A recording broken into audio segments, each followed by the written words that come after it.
നമുക്ക് അലീനയുടെയും മനുഷ്യങ്ങളുടെ ഇന്നത്തെ നല്ലൊരു കഥ കേട്ടാലോ? അങ്ങനെ ഇന്നത്തെ കഥയിൽ രോഹിത്തിന് ജാമ്യം കിട്ടിയെന്ന് അറിഞ്ഞു കഴിഞ്ഞപ്പോൾ ഭയങ്കര സന്തോഷമായി ബാലേന്ദ്രനും അലീനയ്ക്കും. കാരണം ഇത്ര പെട്ടെന്ന് അവന് ജാമ്യം കിട്ടുന്നൊന്നും ബാലേന്ദ്രൻ സ്വപ്നത്തിൽ പോലും പ്രതീക്ഷ കാര്യമായിരുന്നില്ല. ബാലേന്ദ്രന് മനസ്സിലായി അലീനയായിരുന്നു ശരി.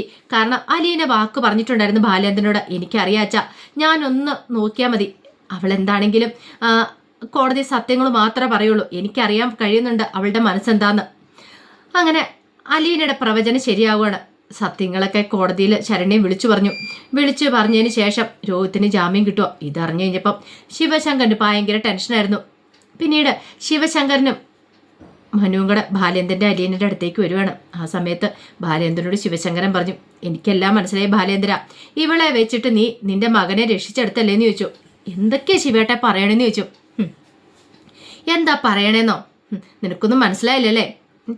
ഇവളെ കൊണ്ട് നീ അവനെ രക്ഷിച്ചെടുത്തു. ശരണ്യെ ശരിക്കും സ്വാധീനിക്കുകയല്ലേ ചെയ്തേ. പക്ഷെ അങ്ങനെ ചെയ്തു കഴിഞ്ഞപ്പോൾ എൻ്റെ മോനെയും കൂടെ ഒന്ന് രക്ഷിക്കാൻ നോക്കാമെന്ന് പറഞ്ഞു.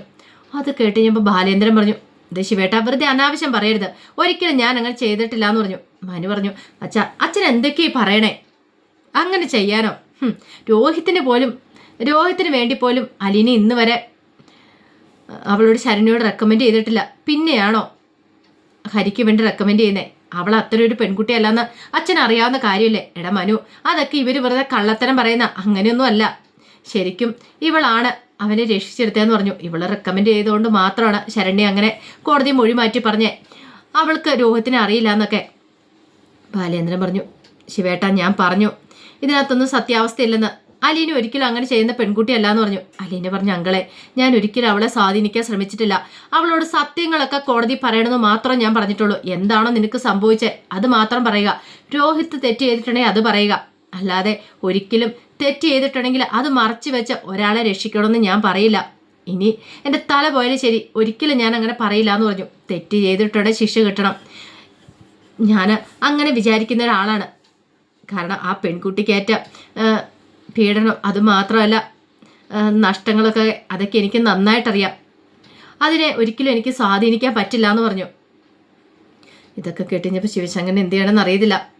വല്ലാതെ ശിവശങ്കരൻ പോയി കാറിലേക്ക് അങ്ങോട്ട് കയറി. അപ്പോഴേക്കും മനു ബാലേന്ദ്രനോട് പറഞ്ഞു, അങ്കിള് സങ്കടപ്പെടുമൊന്നും വേണ്ട കേട്ടോ, അറിയാലോ അച്ഛൻ പെട്ടെന്നുണ്ടായതിൽ പറഞ്ഞു പോയതാ. ബാലേന്ദ്രൻ പറഞ്ഞു, നിനക്കറിയാലോടാ മനു കാര്യങ്ങളൊക്കെ. എനിക്കറിയാം അങ്കിൾ ഇനിയിപ്പോൾ അതൊന്നും ഓർത്ത് ടെൻഷൻ അടിക്കണ്ടെന്ന് പറഞ്ഞു. കുറച്ച് കഴിഞ്ഞപ്പോൾ രോഹിത്ത് വരുവാണ്. രോഹിത്തിനെ കണ്ടു കഴിഞ്ഞപ്പോൾ ബാലേന്ദ്രൻ്റെ കണ്ണൊക്കെ നിറഞ്ഞുപോയി. അവന് ജാമ്യം കിട്ടിയില്ലോ, അവനെ പുറത്തിറക്കാൻ പറ്റിയില്ലോ എന്നൊരു ചിന്ത. മോനെ എന്നൊക്കെ പറഞ്ഞു പോയി കയ്യിലൊക്കെ പിടിക്കുന്നുണ്ട്. പക്ഷെ രോഹിത്തിനൊന്നും അത്ര പിടിക്കുന്നുണ്ടായിരുന്നില്ല. ഒടുവിൽ രോഹിത്തിനെ കൂട്ടിക്കൊണ്ട് അവർ വീട്ടിലേക്ക് പോരുന്ന വഴിക്കൊന്നും രോഹിത്ത് ഒരു അക്ഷരം പോലും ശബ്ദിച്ചിട്ടുണ്ടായിരുന്നില്ല, ഒന്നും സംസാരിച്ചില്ല. കാരണം അവന് കോടതി വെച്ചൊരു നിർവികാരതയായിരുന്നു. ശരണ്യ അതൊക്കെ പറയുന്ന സമയത്ത് തെറ്റ് ചെയ്തിട്ടില്ല എന്ന് രോഹിത്ത് പറയുന്ന സമയത്ത് പുറത്തിറങ്ങണമെന്ന് പോലും ഉണ്ടായിരുന്നില്ല. കാരണം അവന് വല്ലാതെ ബുദ്ധിമുട്ടി പോയിട്ടുണ്ടായിരുന്നു. ചെയ്യാത്ത തെറ്റിന് ഇത്രയും ദിവസം അനുഭവിച്ചേ, ഒരു പക്ഷേങ്കിൽ താൻ അലീനയോട് ചെയ്ത തെറ്റിന് ഫലമായിരിക്കും എന്നൊരു ചിന്ത അവൻ്റെ മനസ്സിലടയ്ക്കുണ്ടായിരുന്നു.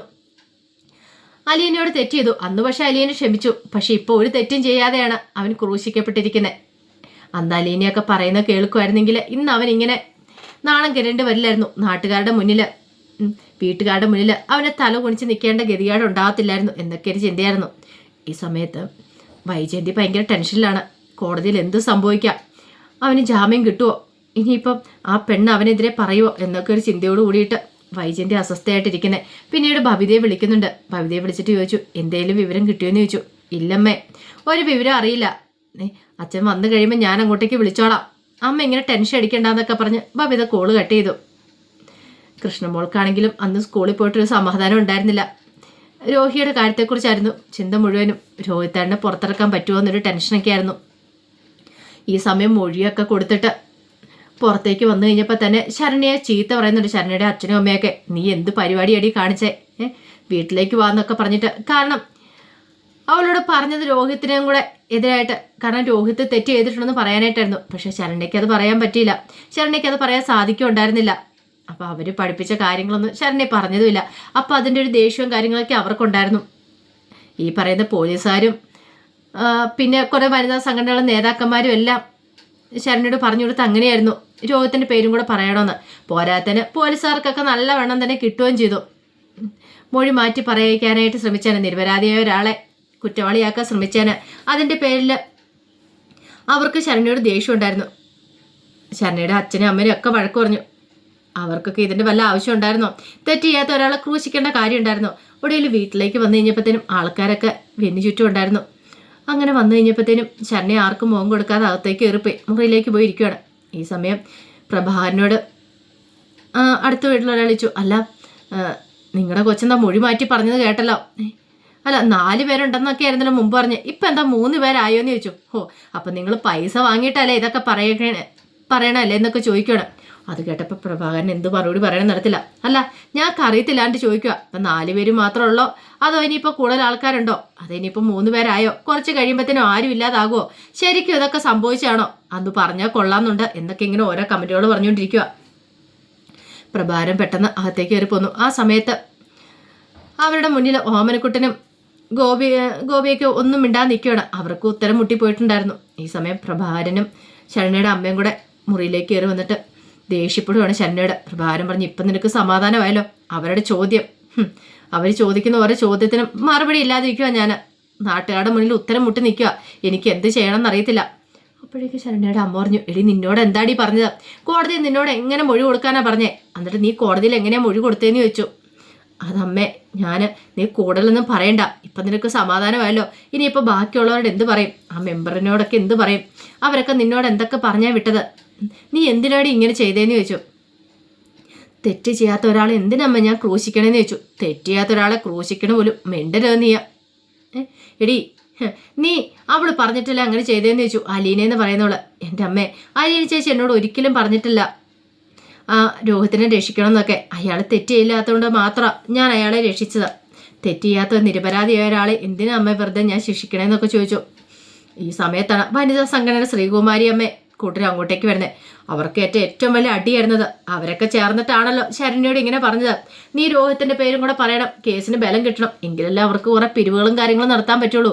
ആൾക്കാരുടെ എണ്ണം കൂടുന്നതനുസരിച്ച് കേസിന് ബലം കൂടുന്നാ പറയണേ. അവരുടെ മക്കൾക്ക് ആർക്കെങ്കിലും എങ്ങനെ സംഭവിക്കുന്നെങ്കിൽ അവരിതൊക്കെ പറയോ? ഒരിക്കലും ഇല്ല. അവരതൊക്കെ മൂടി വെക്കാനേ ശ്രമിക്കത്തുള്ളൂ. പക്ഷെ വല്ലവൻ്റെയും കുട്ടിയല്ലേ, തങ്ങൾക്ക് എന്താ ഇതിന്റെ പേര് കുറച്ച് പൈസ ഉണ്ടാക്കാം, സഹതാപം നേടാം. മെമ്പർമാരാണെങ്കിലും അങ്ങനെ തന്നെയാ, സഹതാപ വോട്ടും നേടാലോ. ഇതിന്റെ പേരിൽ ഇതിന്റെ പിന്നാലെ നടന്ന് അങ്ങനെയൊക്കെ ഒരു ചിന്തയായിരുന്നു അവരുടെ മനസ്സിലുണ്ടായിരുന്നേ. പിന്നീട് ശ്രീകുമാരി അമ്മയൊക്കെ അങ്ങോട്ട് വന്നു കഴിഞ്ഞപ്പോൾ ഗോപനോടെ ഉണ്ടായിരുന്നു. എന്തിയെ നിന്റെ അച്ഛനും അമ്മയൊക്കെ എന്തെന്ന് ചോദിച്ചു. അകത്തുണ്ട്, വിളിക്കാൻ പറഞ്ഞു, അവളെയും കൂടെ വിളിക്കാൻ പറഞ്ഞു. അങ്ങനെ ഒടുവിൽ ശരണ്യ അങ്ങോട്ടേക്ക് ഇറങ്ങി വരുവാണ്. ശരണ്യയെ കണ്ടു കഴിഞ്ഞപ്പോൾ തന്നെ ശ്രീകുമാരി അമ്മയും കൂടെ ചെന്നു. എന്നിട്ട് പറഞ്ഞു, നിന്നോട് എന്താ കൊച്ചാ ഞങ്ങൾ പറഞ്ഞത്? നീ ഞങ്ങളെല്ലാവരും നാണം കെടുത്തിയില്ലേ? നിനക്ക് ഞങ്ങളൊരു വീട് വെച്ച് തരണമെന്നും പിന്നെ ജോലി വാങ്ങിച്ചു തരണമെന്നൊക്കെ ആഗ്രഹിച്ചിട്ടുണ്ടായിരുന്നു. പക്ഷെ ഇനി അത് നടക്കുമെന്ന് തോന്നില്ല. അങ്ങനത്തെ കാര്യങ്ങളൊക്കെ അല്ലേ നീ കോടതി ചെയ്തേ? ആ ചെക്കനെ നീ രക്ഷപ്പെടുത്തിയില്ലെന്ന് ചോദിച്ചു. അത് കേട്ട് കഴിഞ്ഞപ്പോൾ ശരണ്യക്ക് ഭയങ്കര സങ്കടമായി. ശരണ്യ പറഞ്ഞു, അതിന് രോഹിത് തെറ്റൊന്നും ചെയ്തിട്ടില്ലോ. തെറ്റ് ശരിയൊന്നും നീ കൂടുതൽ അന്വേഷിക്കേണ്ട കാര്യം ഉണ്ടായിരുന്നില്ല. അവൻ അവിടെ വന്നതല്ലേ, പിന്നെ നീ എന്തിനാ അവനെ രക്ഷിക്കാനായിട്ട് പോയത്? നീ ഒരു കാര്യം പറഞ്ഞേക്കാം, നീ ഇപ്പൊ ഈ ചെയ്തുണ്ടല്ലോ, ഞങ്ങൾക്കൊന്ന് സഹിക്കാനും പൊറുക്കാനും പറ്റുന്ന കാര്യമല്ലെന്ന് പറഞ്ഞു. അപ്പോഴേക്കും ശരണ്യ പറഞ്ഞു, അതിന് രോഹിത് തെറ്റ് ചെയ്തിട്ടില്ല. തെറ്റ് ചെയ്യാത്ത ഒരാളെ എന്തിനാ വെറുതെ ക്രൂശിക്കുന്നേ? ചെയ്യാത്ത തെറ്റിന്റെ പേരിൽ ക്രൂശിക്കേണ്ട കാര്യമുണ്ടോ? അങ്ങനെ വന്നിട്ടുണ്ടെങ്കിൽ ഈ ജീവിതാവസാനം വരെ എനിക്കൊരു സ്വസ്ഥത സമാധാനം ഉണ്ടാകത്തില്ല. എൻ്റെ മനസ്സിനെ അത് വേട്ടയാടിക്കൊണ്ടിരിക്കും. നിരപരാധിയായ ഒരാൾ ശിക്ഷിച്ചിട്ടുണ്ടെങ്കിൽ വേണമെങ്കിൽ നിങ്ങൾക്ക് എനിക്ക് എന്ത് ശിക്ഷ വെള്ളം തരാം. പക്ഷേ ഇനിയിപ്പോൾ ആ പേരും പറഞ്ഞുകൊണ്ട് നിങ്ങൾ എന്നെ ക്രൂശിക്കരുതെന്ന് പറഞ്ഞു. ഒരു കാരണവശാലും ഞാൻ നിരപരാധിയായ ഒരാളെ ക്രൂശിക്കാൻ പോകത്തില്ല എന്ന് പറഞ്ഞുകൊണ്ട് ശരണ്യ അകത്തേക്ക് അങ്ങോട്ട് കയറിപ്പോയി. പ്രഭാന്റെ അടുത്ത് നിന്ന് ശ്രീകുമാരിയമ്മ പറഞ്ഞു, ഇപ്പം ഞങ്ങൾക്ക് സമാധാനമായി. നിങ്ങളെ നിങ്ങളുടെ കുടുംബത്തെ രക്ഷിക്കാനായിട്ട് വന്ന അവസാനം നിങ്ങൾ തന്നെ ഞങ്ങൾക്കൊട്ട് പണി തന്നല്ലോ എന്നൊക്കെ പറഞ്ഞ് ദേഷ്യപ്പെട്ട് ഇറങ്ങി പോവാണ്. അപ്പോൾ പ്രഭാകരനൊക്കെ ശരണ്യയുടെ അടുത്ത് ആ ദേഷ്യം തീർക്കുന്നുണ്ട്. അവർക്ക് സഹിക്കാൻ പറ്റുന്നതിൽ അപ്പുറമായിരുന്നു ശരണ്യ മൊഴി മാറ്റി പറഞ്ഞതൊക്കെ. അങ്ങനെ ഒടുവിൽ രോഹിത്തിനെ കൊണ്ട് വീട്ടിലേക്ക് വന്നു കഴിഞ്ഞപ്പോൾ ഭവിതയ്ക്കും എല്ലാവർക്കും ഭയങ്കര സന്തോഷം കാര്യങ്ങളായി. കാരണം രോഹിത്ത് പുറത്തിറങ്ങിയില്ല എന്നൊരു സന്തോഷം. ഭവിത ആ സന്തോഷം പങ്കുവെക്കുന്നുണ്ട്. വൈജയന്തിയെ വിളിച്ചിട്ട് കാര്യങ്ങളൊക്കെ തുറന്നു പറയുന്നുണ്ട്. വൈജയന്തിക്ക് സന്തോഷമായി. പക്ഷേ രോഹിത്ത് അവരാരുമായിട്ട് അടുക്കാനായിട്ട് ഉദ്ദേശിച്ചിട്ടുണ്ടായിരുന്നില്ല. കാരണം രോഹിത്തിൻ്റെ മനസ്സിന് വേറെ പല കാര്യങ്ങളുമായിരുന്നു. താൻ എല്ലാവരുടെയും മുന്നിൽ നാണം കിട്ടും, ഇനി തനിക്ക് അങ്ങനെ പുറത്തിറങ്ങി നടക്കാൻ പറ്റും എന്നൊക്കെ ഒരു ചിന്ത. വല്ലാത്തൊരു മാനസികാവസ്ഥയിലാവും പോകുമായിരുന്നു. അലീന 1-2 വട്ടം സംസാരിക്കാൻ ശ്രമിച്ചാലും അലീനയെ മൈൻഡ് പോലും ചെയ്തില്ല അവന്. അപ്പോൾ അതിൻ്റെ വിശേഷങ്ങളൊക്കെയാണ് നമ്മളിന്ന് കാണുന്നത്. ഇതിൻ്റെ ബാക്കി വിശേഷങ്ങളുമായിട്ട് വൈകുന്നേരത്തെ പ്രൊമോയിൽ വരാട്ടോ. ഒരിക്കൽ കൂടി എല്ലാവർക്കും ശുഭദിനം നേർന്നുകൊണ്ട് നിർത്തുന്നു. നന്ദി.